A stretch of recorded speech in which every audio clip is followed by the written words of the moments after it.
Bilisan natin, marami pa akong interviewin. Anong ina-applyan mo? Cashier po. Magaling ka sa math? Medyo po. Nagbayad yung customer worth 497 pesos. 500 yung pera niya. Anong sukle? Candy? You're hired. Ikaw, Iha, anong ina-applyan mo? Pharmacist po. Pharmacist? Buntis ka ba? Hindi po ko sure. Magpiti ka muna tapos balik ka rito. Sir, positive. Buntis ako. Wow! Congrats! You're hired! Yung mga katulad mo mga hinahanap namin. Applying for what position?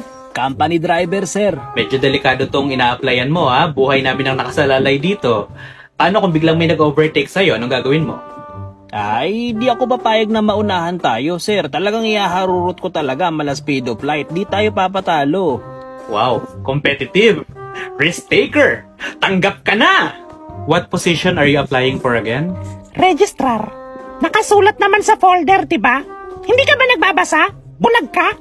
Alam mo kung ahas yan, natuklaw ka na. Tusukin ko yung mata mo eh. Mataray? Matapang? Masungit? You're hired! Ikaw, anong trabaho hanap mo?